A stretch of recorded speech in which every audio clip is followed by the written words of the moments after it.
अस्सलाम वालेकुम रहमतुल्लाहि व बरकातुहू। इत्तेहाद न्यूज़ में आप सभी का खैर मकदम है। बेलगाम शहर की अपनी तारीख रही है। यहाँ पर तमाम धर्म, मजहब, भाषा के लोग मिलजुल कर रहते हैं। एकता, भाईचारा की मिसाल बना ये शहर कभी सुर्खियां भी बटोरता रहा है।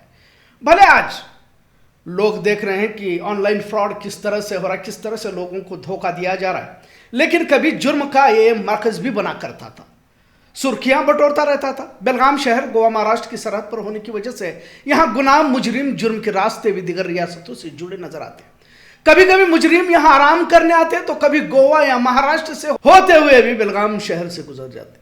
अगर तारीख की बात कही जाए तो कभी जुबान भाषा का तनाजा महाराष्ट्र और कर्नाटक के दरमियान सरफहरिस्त रहा, लेकिन अब धीरे धीरे यह तनाजा भी सर्द होता जा रहा है, इससे इनकार नहीं किया जा सकता।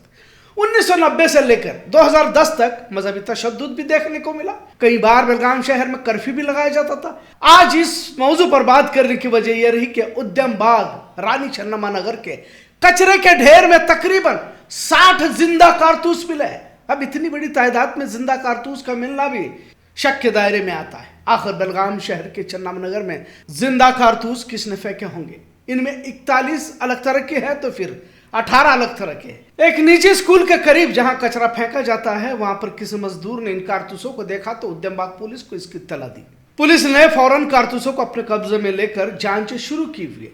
चन्नम्मा नगर वैसे तो पढ़े लिखे लोगों का या तो फिर बात तहजीब लोगों का इलाका कहा जाता है, पर जैसे हमने पहले भी कहा कि जुर्म, मुजरिम, गुनाह के रास्ते भी इस शहर से आकर मिले हुए हैं। आज इसी बहाने जुर्म के उन रास्तों का जो बेलगाम शहर तक आकर पहुंचे थे, इस पर तस्करा करते हैं। बेलगाम जैसे अमन पसंद शहर के तौर पर इसे पहचाना जाता है, इस पर भी एक नजर डालते हैं। अगर 2003 की बात कही जाए तो मुंबई का अंडरवर्ल्ड डॉन सुरेश मंचेकर करीब के भवानी नगर में अपनी पहचान को बदल कर रह रहा था। भवानी नगर में सुरेश मंचेकर अपने नाम को बदलकर सुशील शिंदे यह पहचान इसने बना ली थी और इसी पहचान के साथ वो यहाँ पर कायम पजीर था। आम शहरी की तरह वो अपना गुजारा भी कर रहा था, लेकिन मुंबई पुलिस को इसकी इत्तला हुई, जबकि बेलगाम पुलिस को इसका जर्रा बराबर भी एहसास नहीं था। मुंबई के एक जुर्म की दुनिया का बड़ा नाम, जिसके नाम पर 30 से ज्यादा कत्ल, फिरौती, अगवा, किडनैपिंग के मुकदमे दर्ज थे।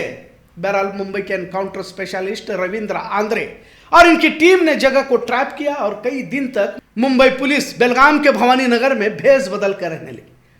आखिरकार 14 अगस्त 2003 को मुंबई पुलिस ने सुरेश मंचेकर को हिरासत में लिया और कोल्हापुर के नजदीक ले जाकर 15 अगस्त को इसका एनकाउंटर कर दिया। आज इस बात का तस्करा इसलिए करना पड़ रहा है, क्या पता कि कोई और मुजरिम भी अपनी पहचान बदलकर बेलगाम शहर में तो नहीं रह रहा और किसी को पता भी नहीं, वरना इतनी बड़ी तादाद में कारतूस कहां से आए होंगे?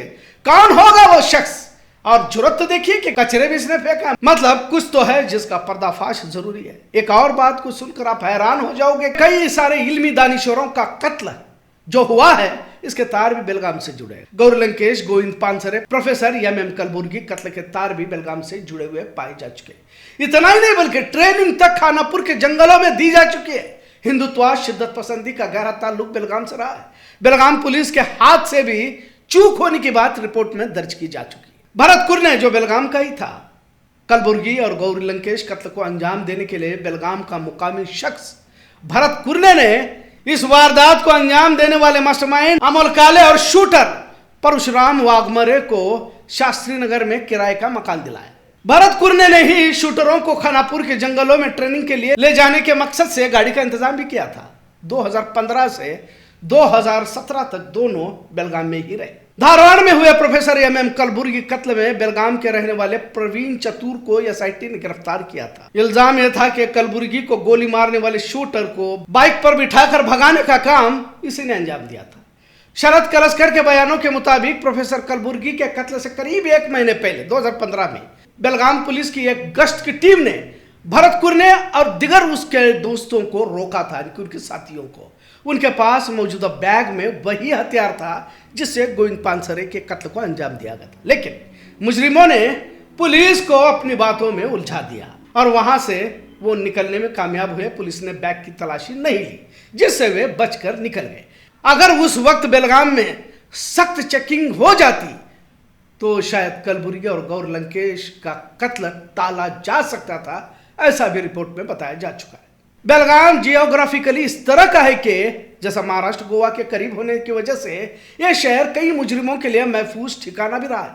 यहां तक कि छोटा शकील, जो दाऊद इब्राहिम का करीबी राइट हैंड तक कहा जाता है, और गैंगस्टर रशीद मलवारी को भी बेलगाम पुलिस ने हिरासत में लिया था। गोवा का रास्ता बेलगाम से होकर गुजरता है तो नशा, गांजा, शराब की स्मगलिंग आज भी चलती है, ऐसा बताया जाता है। बेलगाम का हिंडल का सेंट्रल जेल रियासत की महफूज जेलों में से एक माना जाता है, लेकिन यह जेल भी जुर्म की दुनिया के लिए चर्चा का मरकज बना हुआ है। यहाँ बंद कई बड़े मुजरिम जैसे डॉक्टर गैंगस्टर प्रकाश बांदिवड़कर यहीं से अपना सिंडिकेट और जबरन वसूली का रैकेट चलाता रहा। इंतजामिया जेल पर छापेमारी तो करती है, पर तमाम रस्मी नजर आता है, क्योंकि यहाँ फोन, होटलों से खाना आना और अमीर लोगों के खिदमत में खुद जेल पुलिस ही मुलविस होने की बात कही जाती है।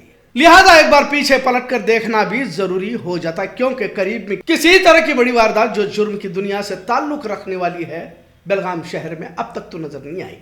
अब अचानक 60 के करीब कारतूस बेलगाम शहर के चन्नामानगर से बरामद करना यकीनन एक शक कहीं तो चला जाता है कि क्या फिर कोई संगठन, तंजीम जुर्म की दुनिया के गुनहगार इस अमन पसंद शहर में अपना बसेरा तो नहीं कर चुके। आज की ये छोटी सी रिपोर्ट उम्मीद करते हैं कि आपको पसंद आई होगी, क्योंकि बेलगाम शहर में बहुत कुछ माजी में हो चुका है और कई सारे नौजवानों को माजी का हाल मालूम नहीं है, नौजवान नस्ल को इसका इल्म भी नहीं है।